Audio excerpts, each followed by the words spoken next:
All right, my name is Sam Wicke, and tonight we're going to tie a new pattern called the Flying V. So this is a new pattern that I've been working on through the winter that I'm excited to fish this spring. We're just having mayflies come off on the Missouri here in Montana. I'm tying this in a bluing variation tonight, but really this is a platform for a mayfly pattern and could be tied in any variation of color to replicate a PMD or a trico or any other mayfly. So tonight we're tying in kind of a bluing variation, and this pattern is in beta. I haven't fished it that much yet because mayflies just started coming off. Have caught a few fish on it. It's been a great pattern, easy to see, floats well. I think it has the right natural materials look. So I'm super excited about it. I'll quickly go through the materials that we're using, and then we'll tie it. This is natural Goose Biots that we're using for this pattern. We have some of Tom G's Goose Oiler Tufts, or the Puffs. So we got Goose ones here in kind of a natural whitish color. I like natural, but if you have duck or goose CDC in any variation of kind of natural or cream, it'll work good for this pattern. The whiter your tuft is, the easier it is to see. We are using this Vivus holographic tinsel up around the spinner wings. For the spinner wings, we're using EP trigger point fibers. This is the CDC Dun color. We are using a wood duck, natural wood duck feather for the tail. We have the best NU Japanese made dry fly hooks. This is this number 406. We're tying it in a 16 tonight. And then we just have a tiny amount of old school Superfine Dubbing in the golden olive color that we'll be using just to stand the tail up. If you don't have golden olive, it's not a big deal. We're using such a small amount, so whatever color you have probably will work just fine. So yeah, let's tie it.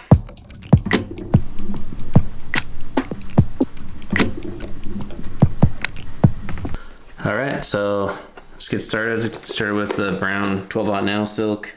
We're gonna use a tiny amount of superfine golden olive.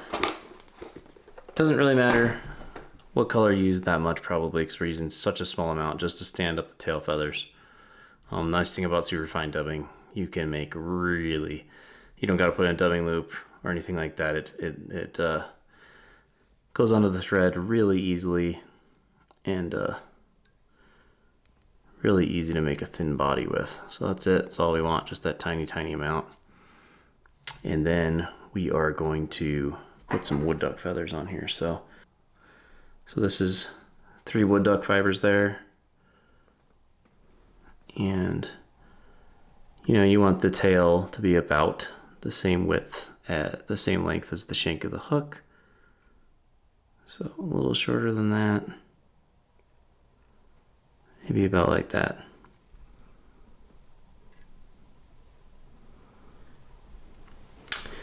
And we'll do that on the other side.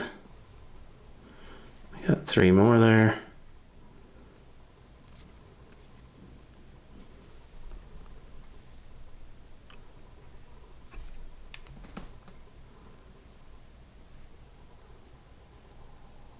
Close to the same length roughly.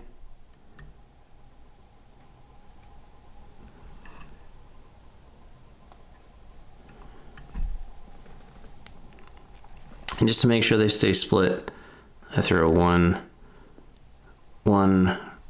thread wrap between them on both sides, and then just over wrap that so they don't go way over split. So you don't want them to be sticking straight left and right. You just want them to be split in the back, and they should look something like that. So one wrap on each. On the inside of this side, one wrap on the inside of that side, and then do a wrap right over the top so they don't stick straight out, and then that's it. To keep the body even for the Goose Biot, let's just wrap that up a little bit. And then we're gonna grab a natural Goose Biot. It's completely untreated, straight off the goose. You could probably get like thousands of these at the local golf course, or if you're a hunter, then one goose will probably be a lifetime supply of these. So we're going to use the C channel up. So we got the C channel of the goose biot, has like a natural curve in it. We want that facing up, and then there's a light and a dark kind of edge to this to create kind of a segmented body. We're going to have tie this in with the C channel up and the dark side facing up as well. So we're going to wrap this to the back. We're going to tie it in about halfway down the goose biot. We want the dark side of the goose biot facing up and the C channel up, so we create a smooth body. If you wanted to create a more segmented body, you could tie it in facing down so that the natural curve of the goose biot faces up, and that'll give you a more segmented body. But in this case, I want it to be smooth. So what I was saying on the natural untreated goose biot, these things don't crack or anything very easily because they still have all the natural oils and stuff on them. And I like to use this Stonefo hackle pliers. It's super light, so it doesn't pull a lot on the biot. So for goose biots, I love these. I don't know if they're plastic, graphite, whatever. Stonefo hackle pliers. So then we want to leave that segmentation in here. So we're going to use that upper dark side of the biot and leave a little space for that white, lighter part of the biot to come through and create that natural ribbing without putting any ribbing on. So we'll try to get, 3 or 4 turns of showing that.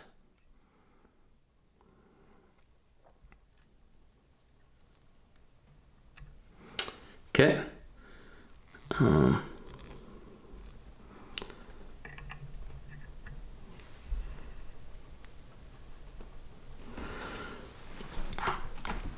Next thing we're going to use is this Vivis tinsel. I think Superfine also makes this kind of holographic thin tinsel. I'll put the link under in the video here so you guys can find it if you're looking for it.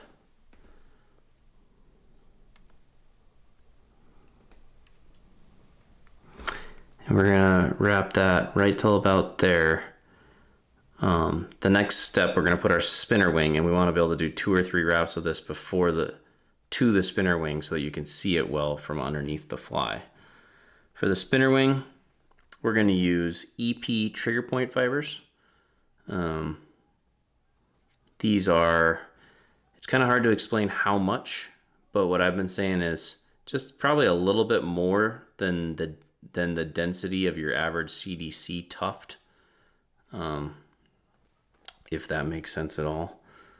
I like to leave it pretty wide, so we're going to leave it about 1.5 to 2 inches long. When we tie it in, it'll just make the other materials we're going to put on after that easier to work with. So we'll tie this spinner wing in. Doesn't have to be perfectly even because, again, we're going to cut it down. We're just leaving it long so that the fibers, so that the CDC we're going to put on after this is easier to work with, and these fibers aren't getting in the way and trying to get mixed in with them.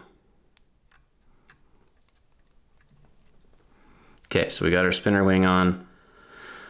Then this tinsel, like I said, we're going to try to get 2 or 3 wraps up to the spinner wing. That's 1, 2, 3 there, and then we're going to go underneath so that there's no thread showing on the bottom side of the wing here.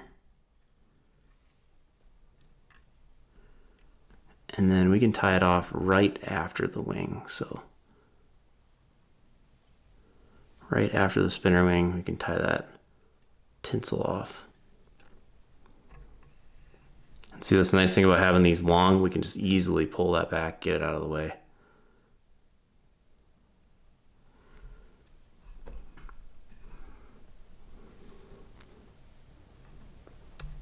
Okay. All right. Next step is is a CDC tuft. So I'm using the tufts. If you have CDC feathers, that's also just totally fine. This one's Goose. If you have duck, that's fine. This is a little brighter than I normally tie the blue wings. So this will be I guess a high vis version. But this is a Goose tuft, and I do like the Goose ones if you can find them. But duck works totally fine. So just pull this back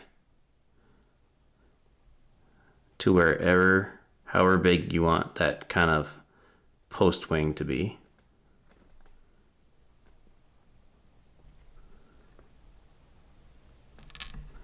Here's why we leave that EP fiber is pretty long. Then we're just going to tie that back to where the EP fiber spinner wing starts, and then this little tuft here, we're just going to chop that off in the back, leaving quite a bit of it there for extra flotation. Maybe a little more than I want, so right around there. And then this part we're going to pull back, creating a tiny head here on the front of the fly.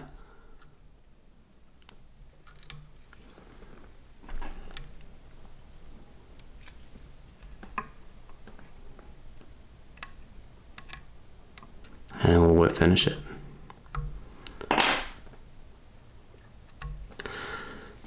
Then we'll just simply pull these two wings straight up, cut them off just above the CDC here. We wanted this to be about 2/3 the length of the shank.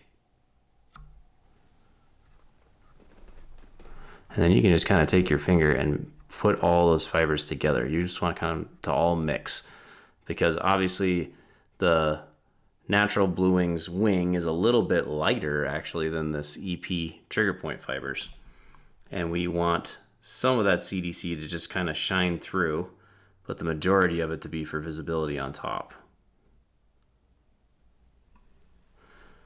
And that's it. That's the